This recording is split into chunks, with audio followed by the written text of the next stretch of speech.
সম্মানিত ভাইরা আমার, একটা মানুষ যখন মারা যায় তখন আমাদের পরিবার, আমাদের সমাজে চারটা দল হয়ে যায়। তুমি আমি যখন মারা যাই তখন তোমার জন্য আমার জন্য পুরো গ্রামের মানুষ, পুরো পরিবারের মানুষ চারটা ভাগ হয়ে যায়। এক ভাগ যায় বাঁশ কাটার জন্য, ব্যস্ত হয়ে পড়ে। আরেক ভাগ যায় কাফনের কাপড় কেনার জন্য। আরেক দল যায় তোমাকে আমাকে গোসল করানোর জন্য। আরেক দল যায় তোমার আমার শেষ ঠিকানা কবর খনন করার জন্য। কথা বলেন ঠিক না বেঠিক? এই সিচুয়েশনে সকলকেই পড়তে হবে। এখানে মসজিদে যারা বসেছেন সকলকেই এই সিচুয়েশনে আসতে হবে। অর্থাৎ তোমাকে আমাকে সকলকে মরতে হবে।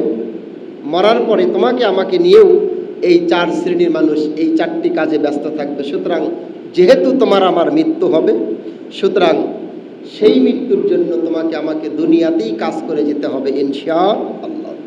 কারণ অন্ধকার কবরের কাজ এজন্য করে যেতে হবে, অন্ধকার কবরটা হচ্ছে সবচেয়ে ভয়ানক একটি জায়গা।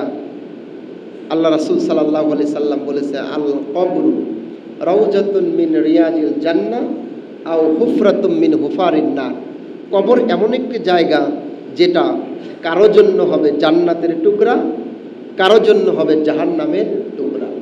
মানে যারা পৃথিবীতে ভালো কাজ করে যাবে এদের জন্য কবর হবে জান্নাতের বাগান, আর যারা খারাপ কাজ করে যাবে এদের জন্য হবে জাহান্নামের টুকরা। কারণ রাসূল সাল্লাল্লাহু আলাইহি সাল্লাম বলেছেন, কবরে রাখার পরে সওয়াল জবাবের পরে উত্তর যদি কেউ ভালো দিতে পারে তখন আল্লাহ পাক রব্বুল আলামিন ওই কবরটাকে জান্নাতের বিছানা বিছাইয়ে দেয়, ওই মৃত্যু ব্যক্তিটাকে জান্নাতের পোশাক পরাইয়ে দেয়, ওই মৃত্যু ব্যক্তির কবরের সাথে জান্নাত পর্যন্ত একটা এমন সুড়ঙ্গ দিয়ে দেয় যে প্রতিদিন ওই জান্নাতের সুবাসগুলো তার কবরের ভিতরে ঢুকতে থাকে। বলেন সুবহানাল্লাহ। এখন আপনাদের কাছে আমার প্রশ্ন হলো, সেই কবরের জগতে আপনার আমার সকলকেই যেতে হবে। সেই জগতের ভয় আমার আপনার সকলের অন্তরের মধ্যে থাকার প্রয়োজন আছে না নাই?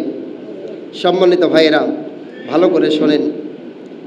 যদি আমরা সেই কবরের জগৎ থেকে বাঁচতে চাই তাহলে আমাদেরকে ইবাদতের স্বাদ নিয়ে আসতে হবে, ইবাদত বেশি করে করতে হবে। ইবাদতের যদি আমরা বেশি করে করি তাহলে আমাদের লাভ হবে দুটা। একটা হচ্ছে এই দুনিয়ার জগতের জন্য যে আমরা ছোটাছুটি করতেছি রিজিক সম্পদের জন্য, আল্লাহ পাক এই ইবাদতের মাধ্যম দিয়ে আপনার আমার রিজিকের ব্যবস্থা করবেন। আর দ্বিতীয় নম্বর কথা, মৃত্যুর পরে কবরের জগৎটাকে পরিত্রাণ পাওয়ার জন্য আল্লাহই ব্যবস্থা করবে ইনশাআল্লাহ। সম্মানিত ভাইয়েরা, একটু চিন্তা করেন, একটু চিন্তা করেন। আজকে আপনার আমার দাপটে অনেক কিছুই করা সম্ভব হচ্ছে, কিন্তু এই দাপটশীল ব্যক্তিটি যখন অন্ধকার কবরে যায়, এই কবরের উপরে বাঁশের পাতা পড়ে, গাছের পাতা পড়ে। আচ্ছা বলেন তো, কবরের ব্যক্তি কি কবরের ভিতর থেকে তার উপরে পড়ে থাকা একটা পাতাকে সরানোর ক্ষমতা রাখে? তার মানে বুঝতে হবে কবরের জগতে যাওয়ার সঙ্গে সঙ্গে মানুষ এতটা অসহায় হয়ে পড়ে। আল্লাহ নবী সাল্লাল্লাহু আলাইহি সাল্লাম বলেছেন, কবরটা এমন একটা ভয়ঙ্কর জিনিস, এই কবরের জগৎ থেকে যদি কেউ মুক্তি না পায় ওর সারা জীবনের জন্য অকল্যাণের মধ্যে সে পড়ে গেল। তার মানে ওর মুক্তি আর কোনোদিনও সম্ভব